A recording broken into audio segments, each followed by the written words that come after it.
So I'm hoping this is going to work a bit better with me. I'm just trying to view my stream on YouTube.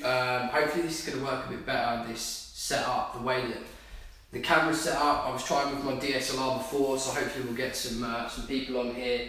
I'm just trying to view the video myself so that I can see the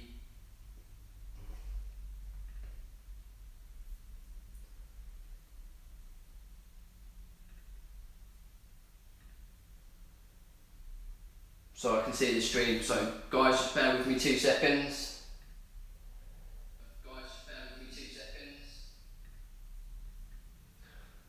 Okay, right, let's just see what we can see through the camera. I may have to just adjust it a little bit.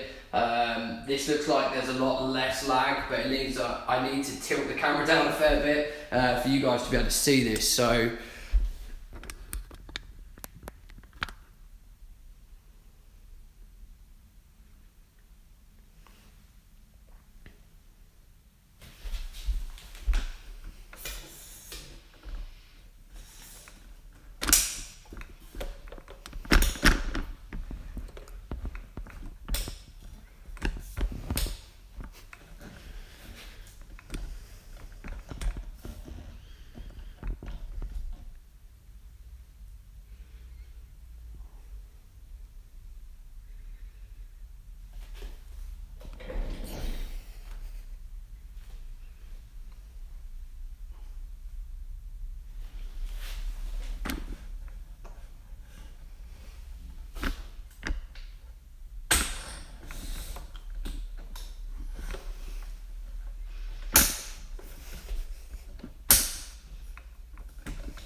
right, again, sorry about this guys, trying to work out, just getting the camera down so that I can see it enough. The actual tripod that I'm using at the minute is not going to work, so I'm just going to probably jump over to another little tripod that I've got and try and do it from the chair and move things around. So again, it's all a bit of a work in progress. I will have this nailed down and sorted by the time we're doing the next couple of live streams, so I do appreciate you guys bearing with me. I do really want to go through the kit.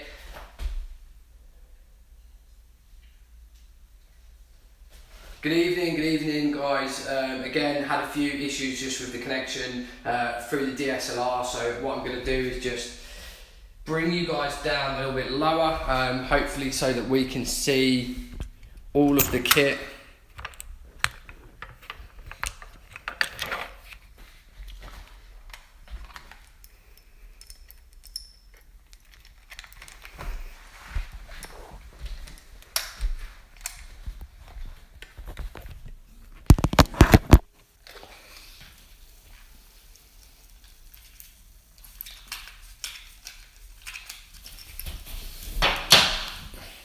Thought that this setup would be much easier, but it's clearly not.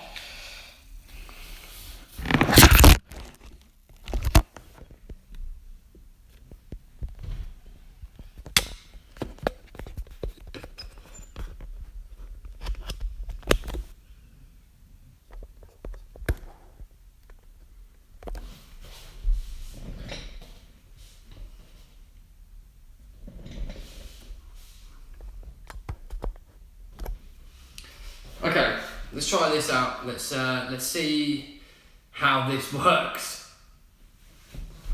Hope that I haven't ended the stream.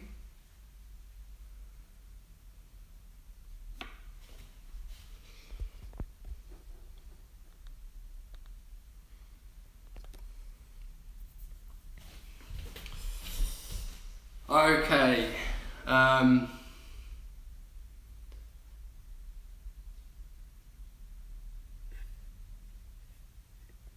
So no, there is no retailer for Raptor tactical belts in the UK. I actually ordered it straight from Raptor Tactical. I'm not gonna lie, really impressed with the belt. Really good quality belt. The only concern that I did have with it is that I asked for it to be made to a particular size, and I had to actually chop it up a little bit myself, which was a bit of a pain. The last thing you want to do is sort of get kit through the door and then spend sort of the evening messing with it, you know, just to make it fit, you know. But other than that, it is really good quality. So it has the inner belt with it as well. I'm going to try and show you the detail on this. I'm hoping that the camera's going to sort of maybe self-adjust. But really nice quality. Obviously you've got that Velcro paneling on the back, and then the rest of it is sort of standard moly. And then coming around to the buckle and everything on the front, really nice, good quality buckle on the front.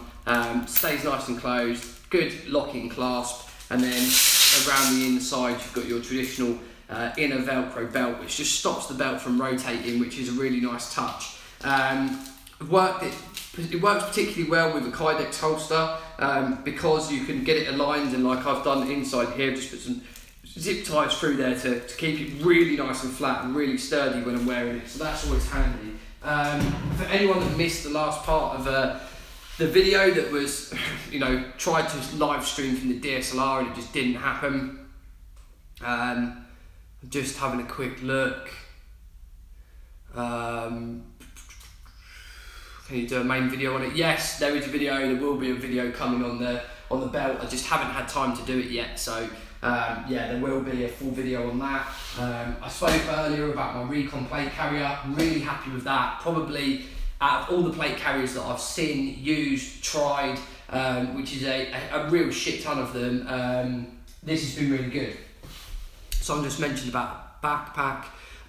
No, I actually gave the Dragon Egg away at an event, so I don't have that anymore. My go-to backpacks are Warrior Assault Systems ones. They are absolutely awesome. I've been using the helmet cargo pack, which I've got over in here.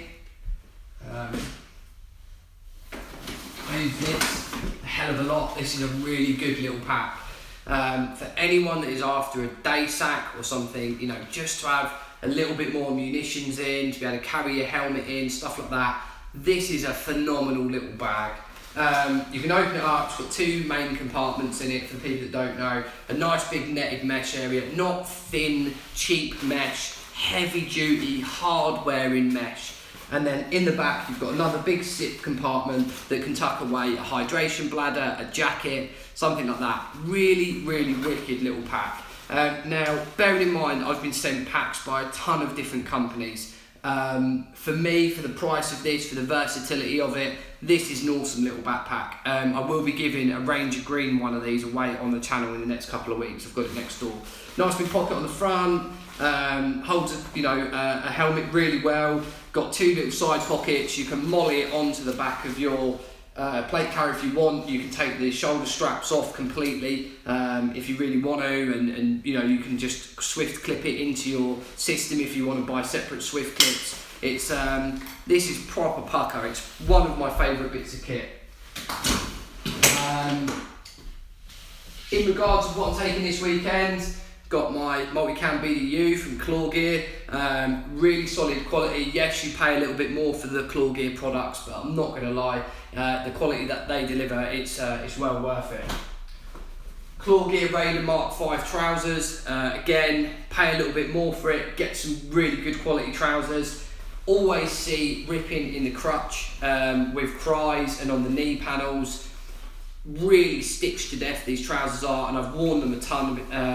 The only thing that's a bit annoying about them is I've got some oil on them at an event at the sand pit, and I haven't been able to get it off. Other than that, these are in really good condition.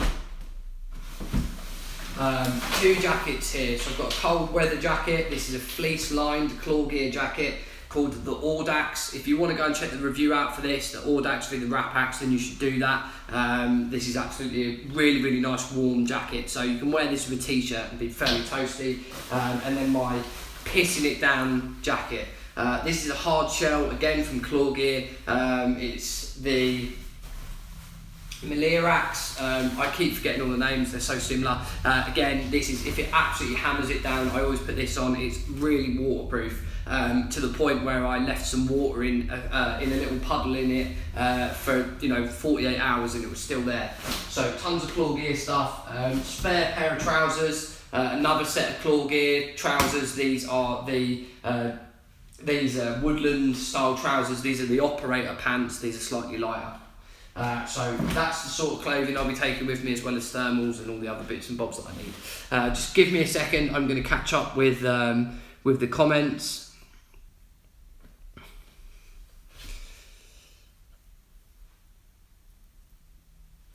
So yeah, I am beginning to sort of sort through the kit. Over the next couple of days, this will get more and more refined.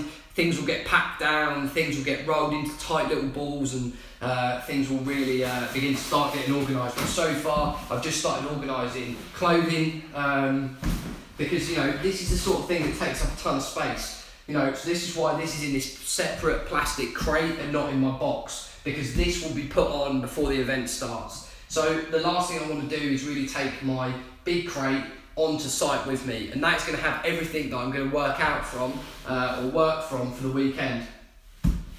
Things like my lid normally goes in that little bag, as well as with food rations and stuff like that. Now I can't show the exact map, but just to show it from this distance, you can see I make things like this as well. These are really important. This is an overall of the map. Now I've photoshopped bigger numbers down around the outside for grid references, and then I've done a zoomed up version of the map on the back of all of the buildings and all the building numbers. So things like that for me are really important. Take 10 minutes out of your day, just quickly build yourself a little load of files. I've written a load of building numbers and everything down. Also, I don't know if any of you follow me on Facebook, but earlier on my Facebook, on my Garmin, I put a lot of waypoints from that map onto my Garmin. So I know where our fob is, I know where all the other buildings and stuff like that are, just by looking at the Garmin, which is really handy. So things like that, they take a small amount of time, but they will really help when you are trying to push into Milsim and take it a little bit more seriously. Just being organised on the ground is really going to help.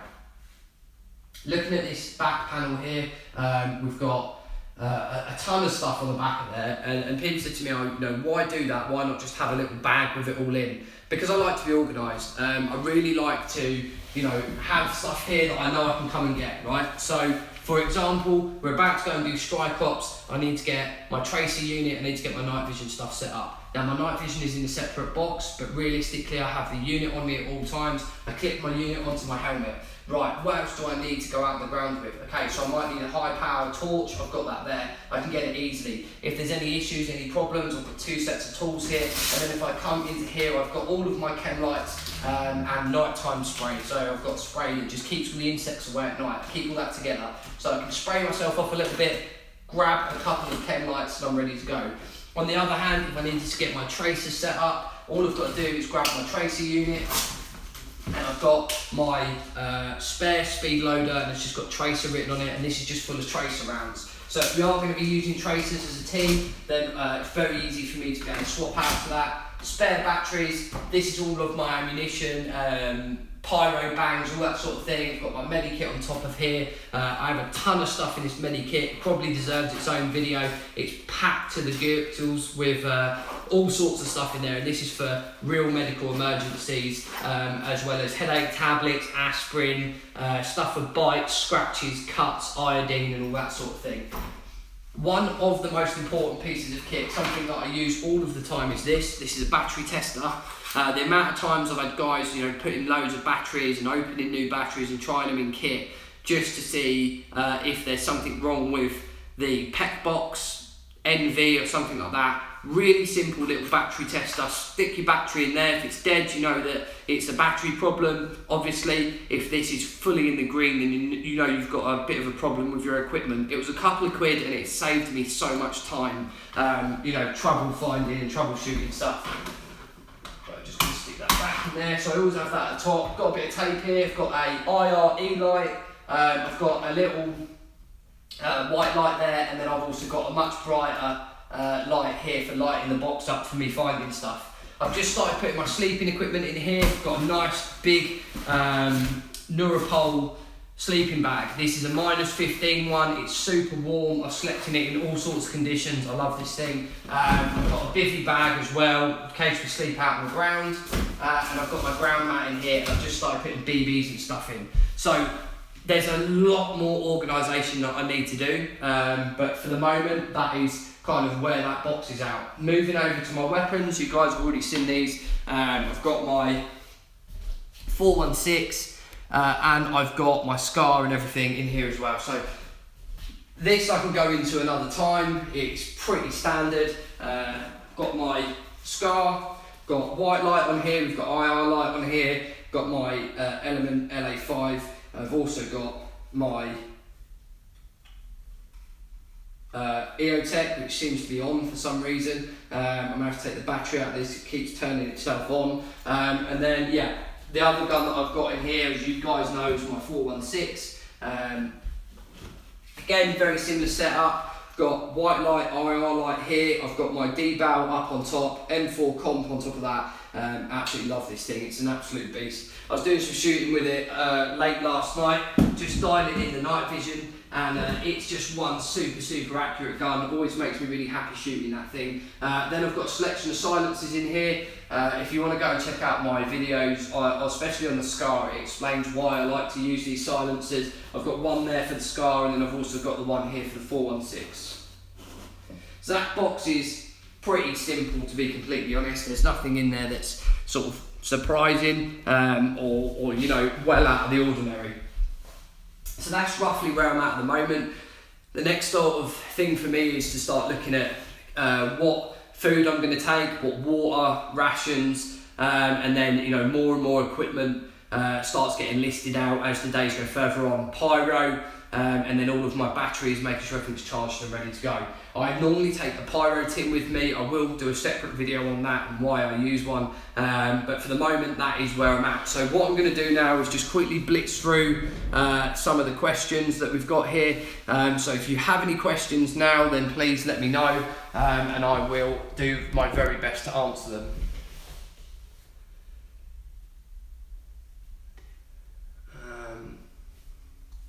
Sorry guys, let me just back up through some of these questions. Belt, loads of traditional belts, about the dragon egg, greetings. So would you like to run mollied to the rig or to the shoulder straps? With the backpack, I just like having the shoulder straps so I can throw it off nice and easy. Battlement, yeah, it gets more and more organised. Do you take one set of knee pads for both trousers? No, I have a separate set of knee pads for each trousers just so I can swap quickly. Yeah, I will do a main video on all of my gear. That is will be an update. If you want to get a good idea of what gear I run, then you can go back to the channel and just check out my 2017 loadout video. Most of it is on there. I don't do gameplay videos. I don't like gameplay. I think it's boring. Sorry guys, just going through it. Yeah, I do have a secondary, it's in my belt. I run the TAC 45 from Tokyo Marui. It's here. This is what I run. To be completely honest, I love the double action. I like the decocking feature as well, so you can decock it to make the gun safe. Nice and light, polymer lower, and then, you know, nice metal slide. It just works incredibly well. Nice light trigger, very thin, not like the dual step trigger that you get with Glocks that I don't particularly like. It just works incredibly well. I really do like this. It's efficient on gas and it was super accurate as well, which I do like. I would never move away from TM handguns, or to be honest, any TM guns. I think they're absolutely amazing. This has really blown me away. Going from a cheap pistol to that really did make a difference. What bivvy are you using? I actually got sent it by the guys at UK Tactical, that bivvy. It's a mil spec one. I couldn't tell you what brand it is off the top of my head. But yeah, if you're gonna get a bivvy, get something decent. I think it was about 50 quid. What brand of helmet do you use and what was the cost? I used the FMA Maritime. I think it cost me about 50 quid. The only bad thing about it is I've been through like 2 of the sets of the inside now, which is a bit of a killer, but as you can see, it's absolutely padded to death. I really do like my head being comfortable when I'm in these. I don't like wearing a helmet, but when I do, it has to be comfortable. I've got my little Surefire white and IR light here with an IR strobe, and then on the front I've got Wilcox retainers, I've got a Wilcox dovetail mount, and then I've got a Armour Sight 172 mount for my night vision. And then I've got a weight panel on the back. I've got 2 pieces of lead in there, and I've got 2 CR123As, and that balances up quite nicely.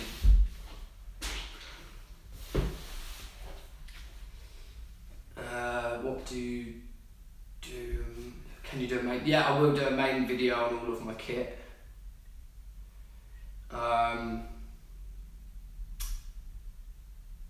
Yeah, exactly, yeah. I don't, so, and also the other thing is, like, if you're wearing a lid during the day and it's hot, you really do sweat a ton. So yeah, it's another reason why I've like shaved my head nice and tight for this weekend, just so that if I'm sweating out, it just makes it a bit more comfortable wearing a lid. What nods are you running? I've got a GT14 Gen 3. I'll show you.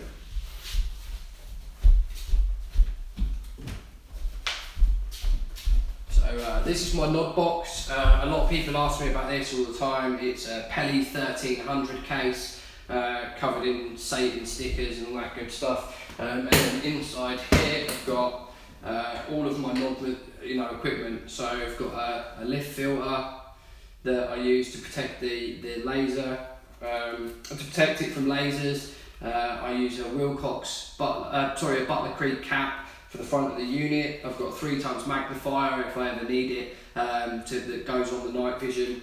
A couple of other filters. I've got a weapon mount for it as well, so I can mount my unit on my weapon if I want to. And then this is the unit. This is a Gen 3 commercial spec unit, night vision unit. I will do some videos and stuff through this in the coming future. I have bought an adapter for it, so yeah, I will be hooking that up to the DSLR soon. But yeah, that's the night vision setup that I have. Do you also the problem with your Raycon Frontier that if you don't turn it on, the mic doesn't work amplified, so the other person can't hear you? Yeah, the mic's actually built into the earpieces, so if they're not turned on, it won't work. By the way, keeping a bottle of water with slice of lemon inside. Yeah, I hate drinking water. So yeah, I'd do anything to make it taste a bit better. Comparable to the PVS-14. To be honest, mounting a PVS-14 is much easier than mounting one of them, but that unit is nice and light. It will take exactly the same tube, it takes the same eyepiece and the same lens. So the only real difference is the body itself. This is a full polymer body. The nice thing about these is that they are submersible up to like 4 meters. So if you need to take it through a river, you drop it in a puddle, things like that, you're not going to worry. Whereas I do know that the PVS-14 and the PVS-18 both have some issues with water. I think that was addressed after the PVS-14A or B, but I know that they're a little bit tetchy if you get them wet. So yeah, I just prefer this, and plus it come up as a bit of a deal. The nice thing about this unit is it is completely legal.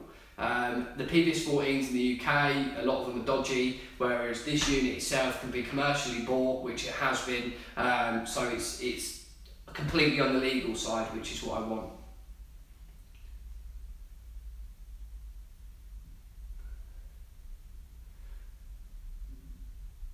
I get asked this all the time. I have not upgraded the guns, I won't upgrade the guns, I have no interest in upgrading the guns. Now please, Andreas, don't think I'm being rude, but I just get asked all the time. No, I'm not going to upgrade the guns. So yesterday I was shooting at 30 meters and I shot like literally the hole out of the bottom of the can of a Red Bull can. It is accurate as hell. It's under 300 FPS and it shoots people so well. I mean, at 50 meters it's still got good range. No, it hasn't got as much punch down end as a gun that's like 420, but it's nice, it's on the legal side. I don't feel bad about shooting people a couple of times in CQB because it's not red hot. It just works so well. So no, they're not upgraded, they both shoot under 300 FPS, they're fucking awesome guns. So accurate, so accurate. Sorry guys, I'm just trying to keep up with the questions. What BBs do I use? I use Blaster 2.5s. What do you like more, the Scar or the 416? Oh, good question. I don't know, mate, to be honest. For me, they're two sort of different guns. Like, I'm using them for different jobs. I use the 416 for tight CQB, strike ops, anything but vehicle based. If I can swap between the two, I really like the 416 just for how tight it is. When we're patrolling, if we're doing anything rural, if we are just doing a long patrol, there's potential to engage at a further distance, then I do like the Scar. That little bit of extra barrel length really does help. Hyperman, what's up, my brother? So yeah, that's the split between the two. They're not really like one for one. Like, I don't use them for the same thing. So because of that, I love them both equally, like children. What do you recommend for a beginner? Sorry, Jamie. What do you mean recommend? Gun, gear, what event? The event's 36 hours. Whoever asked me, I'm sorry, I missed it. But yeah, it's a 36-hour Milsim. It's amazing. I've spent like €200 on a PDI Maple Leaf and FPS cylinder upgrade in my VFC, and yet Marui's keep up in the mid-ranges. Yeah, it's a VFC, that's why, mate. I'm joking. Gear. Wow. Dude, the best thing you can do, Jamie, is go back to my channel and watch the intro to Milsim. There's loads of videos all about Milsims, and it will take you through all the gear you need. I would not buy cheap kit. That's what I would, my advice, don't buy Viper, don't buy Nuprol, don't buy cheap stuff that is just going to wear out. Go spend like, 60, 80 quid in a pair of trousers and know that you're never going to have to replace them, rather than buying 2 30 quid pairs of trousers that are both shit. Buy decent kit from the off. I didn't. I bought cheap stuff and then ripped them and bought another cheap pair and surplus pairs and all that sort of thing. Don't do it, just buy good kit from the off. It will save you so much time. The wind is horrid. I live minus 3.2, seems happy and medium. Are you worried about the wind affecting your BB? Yeah, a little bit. I mean, depends on the environment. I always take like 3.2s or something with me just in case it is really windy, but worst comes to the worst, mate. I just, bend the shots in. If you don't have a choice, then that's it. What will you be bringing food-wise, Joe, if you haven't answered this question already? No, Hyperman, I haven't. Food-wise, I don't like ration packs. I don't think anyone really does like ration packs, so I normally go down to Waitrose, and in Waitrose they do these boil-in-a-bag meals. They're like camping meals, they're really high in protein. Normally they do like spaghetti meatballs, chili con carne, they do like a chicken curry. They're really, really high in protein, and they also have a lot of vitamins and minerals and stuff like that in them that you wouldn't normally get in like a boil-in-the-bag meal. So they're good, they're meant for hiking and climbing. You can throw one of them inside your jet boil, warm it up, and then have a hot cup of tea or coffee with the boiled water. That's what I normally do. So I think they're about 1,500 calories or something ridiculous per little meal. So I normally have like 2 or 3 of them.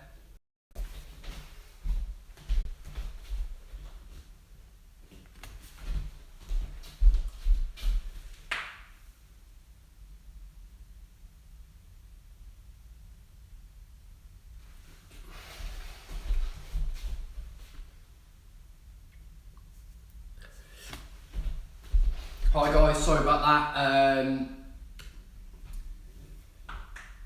I have not played with Matt for a while. I have seen him at a few events, but I haven't seen him recently. So yeah, I haven't seen Matt in a bit. Sorry guys, I'm just trying to get this live stream back on again. How heavy is your pack? What pack? Sorry dude, I don't know what you mean.